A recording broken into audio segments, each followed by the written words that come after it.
সালাম, এদিকে লাভ জিন্দাবাদ, স্বাধীনতা গণতন্ত্র সমাজতন্ত্র জিন্দাবাদ। সব বেকারের কাজের দাবিতে ডিওয়াইএফআই লড়াই চলছে, চলবে।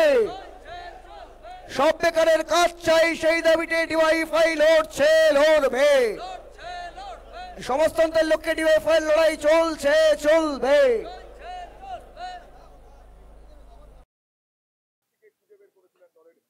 প্রিয় দর্শক, আমি শফিকুল ইসলাম এবং আপনারা দেখছেন আরামবাগ টিভি। আজকে কলকাতায় ব্রিগেডে একটা সমাবেশের ডাক দেওয়া হয়েছিল বামেদের যুব সংগঠন ডিওয়াইএফআই এর তরফ থেকে। তো সেখানে লোকজন মোটামুটি ভালোই হয়েছে। দর্শক দেখুন যে ভিড়, একটু বড় করে দেখাচ্ছি। ব্রিগেডে যে সমাবেশ হয়েছে আজকে, যে ভিড়, দলটার এখন যে অবস্থা তাতে করে মন্দ নাই, ভিড় কিন্তু ভালোই হয়েছে, সেটা বলার কোনো অপেক্ষা রাখে না। কিন্তু এখন কি বলবো এ নিয়ে, এটাই এখন সব থেকে বড় প্রশ্ন আমার কাছে, কঠিন প্রশ্ন যে কি বলবো এ নিয়ে। আমি দেখছি কেউ কেউ আমার দর্শক আর কি, কেউ কেউ বলছেন যে ব্রিগেডে এত বড় একটা প্রোগ্রাম হলো, আরামবাগ টিভি কেন কিছু বলছে না? কিছু তো বলুক, কেমন হয়েছে না হয়েছে। তো দর্শক, আমি দেখেছি প্রোগ্রামটা আজকে, যখন প্রোগ্রাম চলছিল এবং যখন সব বক্তারা বক্তব্য রাখছিলেন, আমি শুনছিলাম, অনেকগুলো বক্তব্যই শুনেছি, ভিড়টাও লক্ষ্য করেছি। কিন্তু দর্শক, আমি এটা নিয়ে কি ব্যাখ্যা দেব, মানে ঠিক সেরকম খুঁজে পাচ্ছি না। মানে প্রভাব, রেজাল্ট কি হবে, আমি সেই অ্যাঙ্গেলে কথা বলছি। যে ভিড় তো দেখছি, লোকজন হয়েছে, সাজানো গোছানো একটা প্রোগ্রাম হয়েছে, অনেকে বক্তব্য রেখেছেন, অনেক কথা বলেছেন, এবং যারাই বক্তব্য রেখেছেন মোটামুটি দুটো দলকেই দুষেছেন। মানে কেন্দ্রের শাসক দল অর্থাৎ এই রাজ্যের বিরোধী দল বিজেপি এবং এই রাজ্যের শাসক দল তৃণমূল কংগ্রেস, উভয় দলকেই সমানভাবে একেবারে বিঁধেছেন, দেখেছেন। কিন্তু তারপরে কি হবে, রেজাল্ট কি হবে, রেজাল্ট কি হবে? আমি দেখছি অনেকে বলছেন যে ওই লোক আছে, ভোট নেই, বামেদের লোক আছে, ভোট নেই, ওই ব্রিগেডের লোক হতে পারে কিন্তু ভোট বাক্সে তার কোনো প্রতিফলন করবে না, বেকার। এটাও দেখছি কেউ কেউ বলছেন। বিজেপির বক্তব্য, মানে ঠিক ওইভাবে লড়াইটা হচ্ছে না এখানে, এইরকম আবার দিল্লিতে গিয়ে একসঙ্গে বসে পড়ছেন। এখানে তৃণমূল কংগ্রেসের বিরুদ্ধে বলছেন, ওখানে দিল্লিতে গিয়ে একসঙ্গে বসে বিরিয়ানি খাচ্ছেন তাদেরই দলের সব উপরের নেতারা। ফলে এই লড়াই ঠিক সংঘবদ্ধ লড়াই নয়, এবং বাংলার মানুষও সেটা দেখতে পাচ্ছেন, বুঝতে পারছেন। ফলে তারা কেনই বা সমর্থন করবেন, ফলে রেজাল্ট আসবে না। এটা আবার বিজেপি বলছে, যে বিজেপিকে তারা দুষছেন যে এখানে তৃণমূল কংগ্রেস চোর, ওখানে বিজেপি চুরি করেছে। তারপর আবার শুভেন্দু অধিকারীকে টার্গেট করে অনেক কথা বলা হচ্ছে। তো এইসব হচ্ছে। কিন্তু দর্শক, আপনারা কি বলবেন? এই যে ভিড় টিড় বলা হচ্ছে, এর কি কোনো পজিটিভ ইম্প্যাক্ট রয়েছে বামেদের ভোট বাক্সে পড়ার মতো? আপনাদের কি মনে হয়, কোনো রেজাল্ট আসবে? 21-এও একটা ব্রিগেড হয়েছিল, সেখানে জোট শরিক একটা দল ছিল, কংগ্রেস ছিল, আইএসএফ ছিল, সেখানেও ভিড় কিন্তু দেখা গিয়েছিল, কিন্তু রেজাল্ট আসেনি।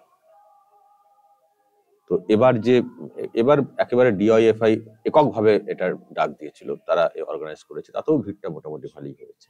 তো এবার কি হতে পারে, আমি আপনাদের মতামতটা আজকে একটু পড়তে চাই। অনেকে তো অনেক কথা বলছেন, বামেরা উজ্জীবিত, খুব ভালো প্রোগ্রাম হয়েছে, মোহাম্মদ সেলিম তিনি উজ্জীবিত, যে একটা যুব সংগঠন এই সময় এরকম একটা অর্গানাইজ করতে পেরেছে প্রোগ্রাম, এবং সেসব নিয়ে টকশো হচ্ছে। অনেকে বলছেন যে তাহলে মনে হচ্ছে যে বামেরা আবার জাগছে নতুন করে, এরকমও বলা হচ্ছে। কিন্তু আপনারা কি বলছেন, আমি আপনাদের মতামত আজকে পড়তে চাই। আজকে আমি বেশি কিছু কথা বলবো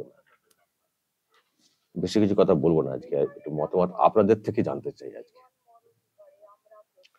তবে দর্শক, আমি একটা কথা বলতে পারি, এই যে বলছেন না যে ভালো লোক হয়েছে, আমি তো বরং এটাকে বামেদের জনসভা, মানে বামেদের জনসভা বলার থেকে আমি বরং বলতে পারি যে এটা হচ্ছে বামেদের কর্মী সভা। কর্মী সভা বলতে আমি লোকের কম বেশি ওই নিরিখে বলছি না, কর্মী সভা বলছি এই হিসেবে যে বামেদের যে এখন আমরা যা দেখি, বামেদের আমরা এখন মানে বামেদের যা দেখি আমরা, অ্যাকচুয়ালি তারা সব কর্মী, তারা সব কর্মী, অ্যাক্টিভ কর্মী। তারা রাস্তাতে নামেন, মিছিল করেন, মিটিং করেন, এই ধরনের প্রোগ্রামে আসেন। কিন্তু বামেদের সমর্থক মানে সাধারণ মানুষ হিসেবে সমর্থকের সংখ্যা খুব কম। যাদেরকে দেখছেন তারা সব কর্মী, খুব অ্যাক্টিভ কর্মী। আবার এই ধরনের অ্যাক্টিভ কর্মী অন্য দলে পাওয়া কিন্তু খুব মুশকিল আছে। খুব অ্যাক্টিভ কর্মী, রেজাল্ট আসবে না তবুও তারা রাস্তায় হাঁটবে কাঁধে একটা ব্যাগ নিয়ে। এরা সব হচ্ছেন অ্যাক্টিভ কর্মী। আর বেশিরভাগ বামেরা মানে বামেদের এই যে ইয়াং যে জেনারেশন, একটু খোঁজ নিয়ে দেখবেন বেশিরভাগ হচ্ছেন ওই বাম ঘরানার, বাবা করে গেছিলেন দলটা, মা করে গেছিলেন দলটা, তার ছেলেমেয়েরা। নতুন করে অন্য দল থেকে এসে দলটা করছেন নতুন প্রজন্মের ছেলেমেয়েরা আছে একটা পার্সেন্টেজ নিশ্চয়, কিন্তু সেটা খুব কম। যারা এই অ্যাক্টিভলি দলটা করছেন ওই বাবা মা করে গেছিলেন, পরিবারের একটা এরকম ঘরানার ছিল, সেই আর কি পরিবারের ছেলে হিসেবে, এবং সব শিক্ষিত লোকজন অনেক অনেক অনেক আছে ইয়াং জেনারেশনের, তারা কিন্তু করছেন। ফলে এরা সব হচ্ছেন অ্যাক্টিভ মেম্বার। আর অ্যাক্টিভ মেম্বার হলেও তার সংখ্যাটা আর কত? এখানে হয়তো অনেক লাগছে দেখতে, তার সংখ্যাটা কত ভোটার বলুন তো রাজ্যে, আর সেখানে কত লোক এসছেন? তো এই সংখ্যক তো কর্মী তো থাকতেই পারেন না একটা দলের। এবং আমার ধারণা সেই জন্যই অ্যাক্টিভ কর্মী রয়েছে, যেখানে সেখানে বলবেন দেখবেন ঠিক একটা মিছিল অর্গানাইজ হয়ে যাবে, যেখানে বলবেন একটা মিছিল ঠিক অর্গানাইজ হয়ে যাবে, কারণ অ্যাক্টিভ মেম্বার কিন্তু এই দলে অনেক রয়েছে। কিন্তু সমর্থক জনসমর্থন যেটা, সেটার অভাব রয়েছে বলেই ভোট বাক্সে আমরা রেজাল্ট দেখতে পাই না। কিন্তু যেখানে যেখানে দেখবেন সাংগঠনিক কোনো নির্বাচন হচ্ছে কিছু কিছু জায়গায়, বিভিন্ন বডিতে অমুক তমকে, দেখবেন বামেরা ঠিক ভালো রেজাল্ট করে ফেলছে। কিন্তু যখনই মাস কিছু ভোট আসছে, মাস একটু বড় জায়গা জুড়ে, তখন যেখানে জনভিত্তির একটা বড় প্রয়োজন হয়, জনসমর্থনের একটা বড় প্রয়োজন হয়, তখনই দেখবেন রেজাল্টটা খারাপ হয়ে যাচ্ছে মাস সমর্থনের জায়গাটা। তার মানে যেটা আমি বলতে চাইছি, যেটা দেখছেন আপনারা, এটা সব অ্যাক্টিভ কর্মী, মানে সমর্থক হিসেবে জনসমুদ্র তৈরি করা যে বিষয়টা, সমর্থক হিসেবে সেই পার্টটা কিন্তু বামেদের এখনো দেখতে পাওয়া যাচ্ছে না সেই অর্থে, সেই সংখ্যাতে। সেই জন্যই রেজাল্টটা আসে না। অনেকে যে বলে না যে কেন রেজাল্ট হয় না, রেজাল্ট এই জন্যই হয় না। সব কর্মী, এবং কর্মী তো লিমিটেড, এরা বিভিন্ন জায়গা থেকে এসছেন, ভাগ হয়ে গেলে একটা জায়গায় কয়েকজন, কয়েকজন এসে কি করে রেজাল্ট করে নিয়ে চলে আসবে? রেজাল্ট আসতে গেলে এলাকার জনসমর্থনের প্রয়োজন। সেই সমর্থনের জায়গাটা আমি যা দেখি এখনো কিন্তু সেই ভরসাটা বামেরা তৈরি করতে পারেনি। তাদের সরকার থাকাকালীন একটা যে হাওয়া তৈরি হয়েছিল তাদের বিরুদ্ধে, সেই জায়গাটাকে ড্যামেজ কন্ট্রোল করে এখনো সেই জায়গাতে নিজেদেরকে নিয়ে আসতে পারেনি। সেই জন্য কর্মী সভা এই ধরনের প্রোগ্রাম সফল হলেও ভোটটা আসে। আর তার সঙ্গে কিছু প্রবলেম যেগুলো আমরা দেখছি সেগুলো হচ্ছে পলিসিগত প্রবলেম, যেটা নিয়ে শুনতে হচ্ছে এখন। বাংলার মানুষ কিন্তু একটা বিকল্প জায়গা দেখতে চেয়েছিলেন। যারা তৃণমূলকেও ভালোবাসেন না, বিজেপিকেও ভালোবাসেন না, তারা একটা বিকল্প জায়গা চেয়েছিলেন, যে বাংলাতে একটা বিকল্প জায়গা একটা হোক চেয়েছিলেন, সত্যি চেয়েছিলেন বাংলার মানুষ। তো তখন এই বিকল্প প্ল্যাটফর্ম বলতে এখানে আর কিছু ছিল না, তৃণমূল কংগ্রেস আর বিজেপির বাইরে ওই বামেরাই ছিল আর কংগ্রেস ছিল। একটা সময় বাম কংগ্রেসের মধ্যে বিরাট দ্বন্দ্ব ছিল, কিন্তু যেহেতু এখন এখানে তৃণমূল আর বিজেপি দুটো দলকে নিয়ে চলছে, অথচ অনেকেই আছেন এই দুটো দলের উপরে বিশ্বাস করতে পারছেন না, ভরসা রাখতে পারছেন না, তারা ওই বাম কংগ্রেসের দ্বন্দ্বটাকে ভুলে গিয়ে তারা চেয়েছিলেন যে বাম কংগ্রেস একসঙ্গে হলেও একটা বিকল্প জায়গা তৈরি করুক, এবং তার একটা সাড়া মিলতে শুরু করেছিল, এবং তার কিন্তু একটা রেজাল্টও আসতে শুরু করেছিল। কিন্তু যেচে বাঁশ বলে একটা কথা আছে, হয়ে গেল। মানে তৃণমূল কংগ্রেসকেও পছন্দ নয়, বিজেপিকেও পছন্দ নয়, বিকল্প হিসেবে আমরা চেয়েছি বাম কংগ্রেস একভাবে চলুক একসঙ্গে। এখানে দেখা গেল সেই বাম কংগ্রেস সেই তৃণমূল কংগ্রেসের নেত্রীর সঙ্গে দিল্লিতে পাটনাতে বসে বলল। যাকে তাড়ানোর জন্য বিজেপিকে অপছন্দ ভেবে আপনাদেরকে বিকল্প হিসেবে ভাবছিলাম, আপনি আবার সেই তার সঙ্গে দিল্লিতে বসে পড়লেন। যতই বাংলার মানুষকে বোঝানো হোক, ওটা ন্যাশনাল পলিটিক্স। মানুষের গায়ের জ্বালা এখনো মেটেনি, রক্ত এখনো মোছেনি, স্বজন হারানোর যন্ত্রণা বেদনা এখনো কাটেনি। আর আপনি ওইসব বললে বোঝানো যাবে যে ওটা ন্যাশনাল পলিটিক্স, বৃহত্তর স্বার্থে বিজেপিকে আটকাতে ওইটা করতে হয়েছে। এখানে আমরা ওইসব বললে হয়? মানুষের স্বজন হারা যে কান্না, যন্ত্রণা, বেদনা, এভাবে বললে বোঝানো যায়। ফলে যে হাওয়াটা নতুন করে তৈরি হয়েছিল, আমরাও এটা নিয়ে অনেক খবর টবর করছিলাম। আমরা ভেবেছিলাম যে তৃণমূল কংগ্রেসের বিরুদ্ধে যারা লড়ছে তাদের মধ্যে হয়তো কারো প্রতি অন্য লোকজনদের অ্যালার্জি থাকতে পারে। তো অ্যালার্জি থাকলে তারা বিকল্প জায়গা দেখে নিক, কিন্তু তৃণমূল কংগ্রেসকে সরাতে গেলে ওই ভোটটাকে ওখান থেকে সমর্থনটাকে যেতে হবে, নাহলে তৃণমূল কংগ্রেসকে কখনো হটানো যাবে না। নাহলে তারা বাধ্য হয়ে তৃণমূল কংগ্রেসই ভোটটা দিয়ে বসতে থাকবে, বিজেপিকে দেবো না, চলো তার থেকে বেটার তৃণমূলকে দিয়ে দিই। বরং বিকল্প একটা জায়গা হলে তারা একটা অপশন খুঁজতে পারে। এবার যদি সেখানে সমর্থন বেশি করে আদায় করতে পারে বাবেরা, তারা ক্ষমতায় চলে আসবে, নো প্রবলেম। বাংলার বেশিরভাগ অংশের মানুষ কি চাইছেন? আরে তৃণমূল কংগ্রেসকে আগে হটানো হোক, তারপর দেখবো কে ক্ষমতায় এলো না এলো। আগে কে এলো তার থেকেও যে আছে তাকে আগে হটাও, এ চুরি করে একেবারে ফাঁক করে দিচ্ছে। এটাই তো মানুষের একটা বড়, বাংলার মানুষের একটা বড় অংশের মানুষের তো বক্তব্য। কিন্তু যদি ওই রকম হয়, যাকে হটানোর জন্য এত কিছু, এত উদ্যোগ, বিকল্প জায়গা হিসেবে আমরা চাইলাম, আপনারা বসে গেলেন দিল্লিতে বইটাকে, পাটনায় বইটাকে, ব্যাঙ্গালোরে বইটাকে, কি হয় সেটা কি হয়? ফলে এই যে একটা হয়ে গেল না, এই জোট, যদিও দেখবেন কিছুই হবে না, জোটে থাকতে পারবে না এই তৃণমূল কংগ্রেস, থাকতে পারবে না। ওর অন্য স্বার্থ আছে, স্বার্থ নিয়ে এগোনোর চেষ্টা করতে পারবে না। কিন্তু একটা আস্তে গন্ধ হয়ে গেল, নিজেদের চরিত্রটা প্রকাশ্যে চললো, একটা আস্তে গন্ধ হলো, কিছু লাভ হবে না। বরং তারা বাংলাতে খুব ভালো উঠছিল বিকল্প জায়গা হিসেবে। ফলে সেটা কিন্তু একটা ধাক্কা এসেছে, এবং সেই ধাক্কা নিয়ে খবরে প্রচুর হয়েছে, এবং এরকমও খবরে উঠে এসছে যে বাম নেতৃত্বও এইসব নিয়ে অনেকবার ভেবেছে, এইসব নিয়ে চর্চা হয়েছে, প্রশ্নও তৈরি হয়েছে দলের অভ্যন্তরে। এটা নিয়েও কিন্তু খবর সামনে এসেছিল। ফলে দর্শক, মিছিল, এই র্যালি হয়েছে, ভিড় হয়েছে, সব ঠিক আছে, বিকল্প জায়গা হিসেবে করুক, নো প্রবলেম, বিকল্প জায়গা হিসেবে তৈরি করুক। তাদের ইমেজ খারাপ হয়ে গিয়েছিল, সেখান থেকে ইমেজ আবার বিল্ড আপ করুক, নতুন জেনারেশনের হাত ধরে করুক, এগোক, ঠিক আছে। কিন্তু আমরা সবসময় একটা কথা বলবো, যেন এইরকম কিছু না হয়ে যায়, সেই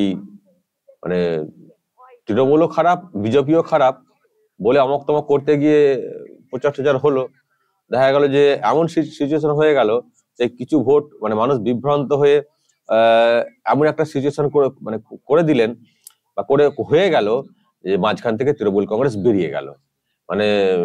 বাবারা বলছে যে দুজনেই খারাপ, অথচ তারা ভোটটাকে আদায় করে তৃণমূল কংগ্রেসকে হটাতে পারলো না, আর বিজেপিকেও জিততে দিল না, সেই তৃণমূল কংগ্রেসই রয়ে গেল। তখন কিন্তু সেটা আবার বাংলার মানুষ ভালোভাবে নেবেন না। সুতরাং no vote to TMC, no vote to BJP, এইসব কথা যেটা মানুষ চান, যেটা আমার কথা মনে হয়েছে, মানুষ চান একটাই স্লোগান হোক, নো ভোট টু মমতা। তারপরে মানুষ যাকে পছন্দ করবে দিয়ে দেবে। বিরোধীদের মধ্যে যদি এরকম একটা ঘোলাটে ব্যবসা তৈরি করে দেওয়া হয় মানুষের মধ্যে, তাহলে মাঝখান থেকে শাসক আবার ম্যাচ বের করে নিয়ে চলে যাবে। বরং একটাই স্লোগান হোক, নো ভোট টু মমতা।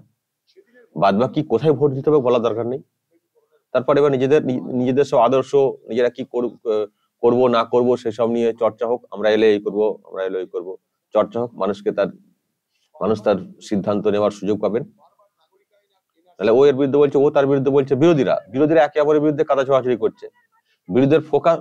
বিরোধীদের ফোকাস যদি 1 পয়েন্ট হয়, শুধু টিএমসি, বাদ বাকি আমরা এলে কি করব উন্নয়নমূলক, সেগুলো নিয়ে চর্চাতে আসতে পারে বলে এবার মানুষ বিশ্বাস করবেন। কেউ টেস্টেড, কেউ নতুন, বা কাকে কি করা যাবে সেটা মানুষ সিদ্ধান্ত নেবেন।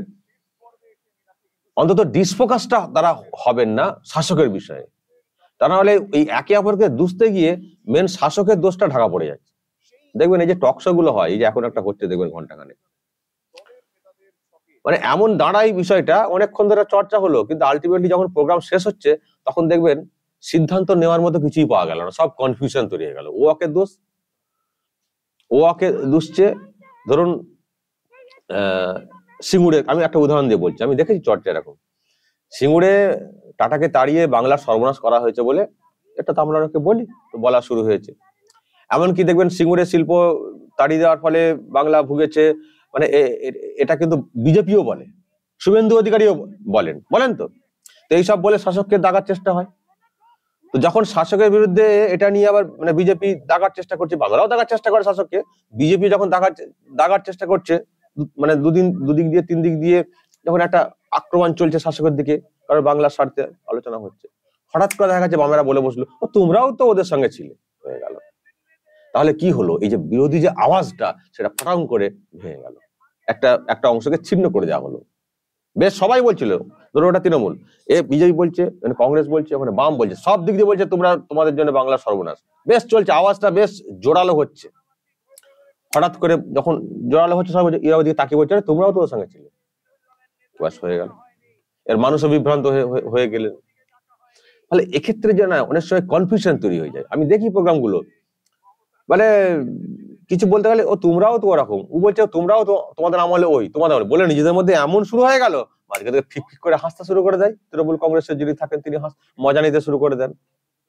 আর যারা বাংলার মানুষ সবার একটাই দৃষ্টি হয়ে নিয়ে টিভির পর্দার সামনে বসে থাকেন, শাসককে ভালো করে দিচ্ছে, শাসক কি উত্তর দেয় দেখবো, তারাও এবার দেখবেন টিভি যারা দেখতে বসেন, আম পাবলিক যারা চাইছেন যে বাংলাতে একটা পরিবর্তন আসুক, তারা দেখবেন 6জন বা 4জন থাকেন যারা প্যানেলে বসে, ওই তৃণমূল কংগ্রেসের লোকটির দিকে দেখবেন সবার একটা অন্য দৃষ্টি তাকানো, কি বলছে দেখি। বাকি সবাইকে কিন্তু নিজেদের লোক মনে করেন যারা টিভি দেখতে বসেন। বাকি মানে ওই লোকটাকে অ্যান্টি মনে হয়, আর তৃণমূলের আর বাকি সবাই যে দলেরই থাকে না কেন, বাকি সবাইকে মনে করা হয় এটা আমাদের দলের লোক বলছে। কিন্তু যখন তারা দেখেন যে নিজেদের, আমি যাকে আমাদের দলের কথা ভাবছিলাম সব কটা একসঙ্গে, আমাদের দল বলতে কি অ্যান্টি শাসক, এই মানসিকতা, যখন তারা দেখেন যে নিজেদের মধ্যেই গন্ডগোল, সেটা ভাবুন দর্শক, ভালো লাগে দেখতে শুনতে, ভালো লাগে। কোন একটা নিজেদের ছোট একটা ভেবে ভাবুন না, যখন সবাইকে ভাবেন যে আমাদের, হঠাৎ দেখলে নিজেদের মধ্যে গন্ডগোল, সেটা নিজেকে দেখতে ভালো লাগে তো। নিজেরা এমন সব বলতে শুরু করে দেয় একেবারে বিরুদ্ধে, কনফিউশন তৈরি হয়ে যায় যে স্যার কোনটা ঠিক কোনটা ভুল। তো সেই রকম এরকম তৈরি হয়। আর যাই হোক, ও ঠিক আছে, বামেরা প্রোগ্রাম করেছে, ভালো করেছে, করুক। আর আরামবাগ টিভি, অনেকে বলেন যে আরামবাগ টিভি কেন কি বলছে না, আরামবাগ টিভি আবার বলে আরামবাগ টিভি শুধু শুভেন্দুর কথা বলে, শুধু বিজেপির কথা বলছে, বামেদের কথা কেন বলছে না। এটা কোনো ব্যাপার নয়। আরামবাগ টিভি শুধু শুভেন্দুর কথা কেন বলতে যাবে, শুধু বিজেপির কথা কেন বলবে?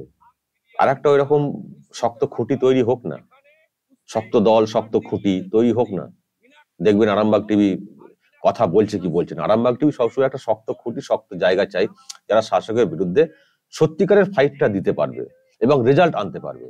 এখনো পর্যন্ত যেটা মনে হয়েছে যে শুভেন্দুরা যেভাবে ফাইটটা দিচ্ছেন, তবুও একটা ভরসা করা যায় এবং সেরকম একটা রেজাল্ট মোটামুটি আছে, একটা চান্স আছে। বামেরাও সেই মতো করে রেজাল্ট খানিকটা করে দেখাক, দেখবেন আরামবাগ টিভি নিশ্চয়ই শক্ত খুঁটিকে সবসময় তাদের খবর করবে। কেন করবে না? আরামবাগ টিভির নিজস্ব কোনো দল নেই। আরামবাগ টিভির একটাই এজেন্ডা, আশা করি আপনাদের বুঝতে সমস্যা নেই, একটাই এজেন্ডা। সেই ফাইট যারা দিতে পারবে সবসময় তাদের ব্যবসা নিয়ে বেশি বেশি করে বলবে। একটাই এজেন্ডা আরামবাগ টিভির, এই বাংলাতে সুশাসন প্রতিষ্ঠা করতে হবে।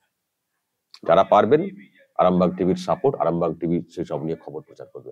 আমার মানে এই নয় যে করতেই হবে, আমাকে মানে না হলেও আমাকে বলতে হবে, এটা হয় না। কারো ঠিকা নিয়ে বসে নেই। লড়াইয়ের ময়দানে আসো, ঠিক মতো করে লড়াই করো, মানুষের আস্থা অর্জন করো। বলতে হবে না আরামবাগ টিভি, কোনো টিভিকেই বলতে হবে না, এমনি দেখবেন মিডিয়া ফোকাস হয়ে যাবে, এমনি মিডিয়া ফোকাস হয়ে যাবে।